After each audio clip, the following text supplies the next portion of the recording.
नमः संस्कृताय मित्रों। आज हम लोग भारतीय राज्य व्यवस्था के अंतर्गत भारतीय संविधान की अनुसूचियों का अध्ययन करेंगे।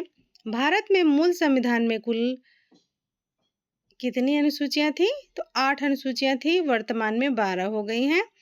भारतीय संघ में नए राज्य के गठन का प्रावधान किस अनुसूची में किया गया? तो प्रथम अनुसूची में किया गया।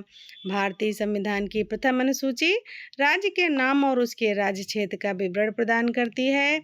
भारतीय संविधान में नवीं अनुसूची को किस संविधान संशोधन के माध्यम से जोड़ा गया? तो प्रथम संविधान संशोधन वर्ष 1951 के द्वारा जोड़ा गया। भारत के संविधान की किस अनुसूची में विभिन्न राज्यों में अनुसूचित क्षेत्रों के प्रशासन और नियंत्रण के लिए विशेष उपबंध हैं? तो 5वीं अनुसूची में है।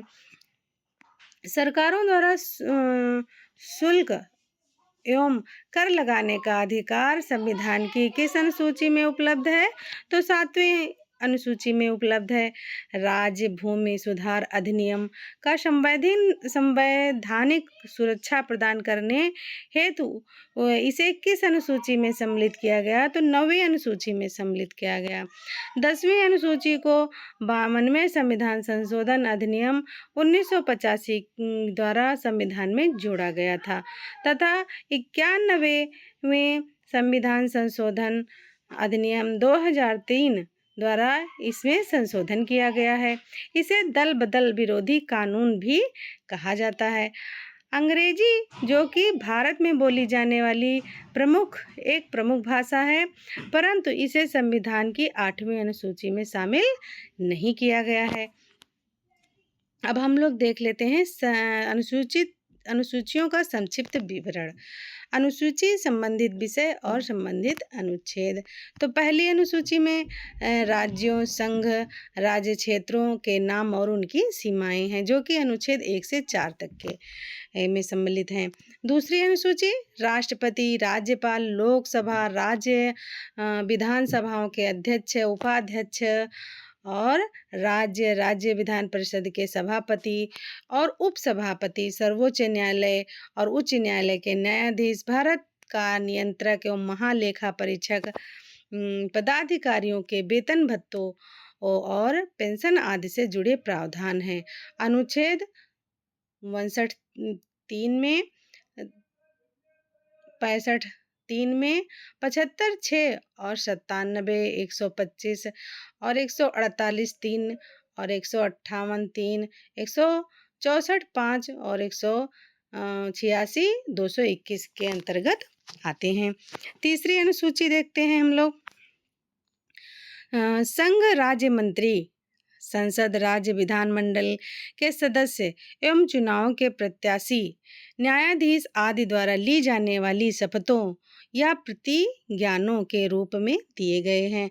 अनुच्छेद 75, 4, 84, 99, 124, 6, 148, 2, 164, 3, 173, 188, 219 के अंतर्गत आते हैं। चौथी अनुसूची में राज्यों और संघ राज्य क्षेत्रों के लिए राज्यसभा के स्थानों का आवंटन अनुच्छेद 4(1) और 80(2) से में सम्मिलित है। 5वीं अनुसूची अनुसूचित क्षेत्रों एवं जनजातियों के प्रशासन तथा नियंत्रण से जुड़े प्रावधान अनुच्छेद 244(1) के अंतर्गत है। छठी अनुसूची असम, मेघालय, त्रिपुरा, मिजोरम राज्यों के जनजातीय क्षेत्रों के प्रशासन से संबंधित उपबंध हैं।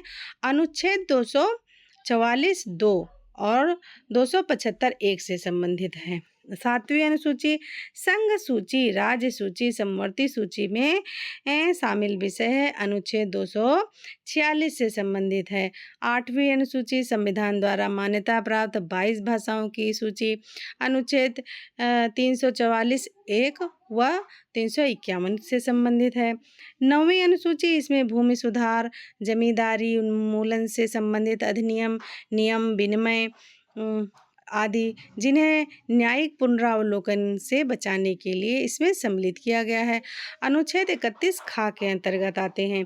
और 10वीं अनुसूची दल बदल के आधार पर संसद और विधानसभा के सदस्यों की निर्भरता से संबंधित उपबंध है, जो कि अनुच्छेद 102 2 और 119 नहीं 151 2 के अंतर्गत आते हैं।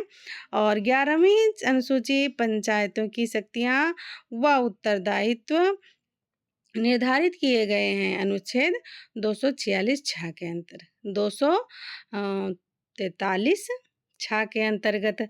और 12वीं अनुसूची नगर पालिकाओं की शक्तियां व उत्तरदायित्व निर्धारित किए गए हैं अनुच्छेद 243 बा के अंतर्गत। 8वीं अनुसूची में सिंधी भाषा 21वें संविधान संशोधन अधिनियम 1968 द्वारा जोड़ी गई। धन्यवाद मित्रों।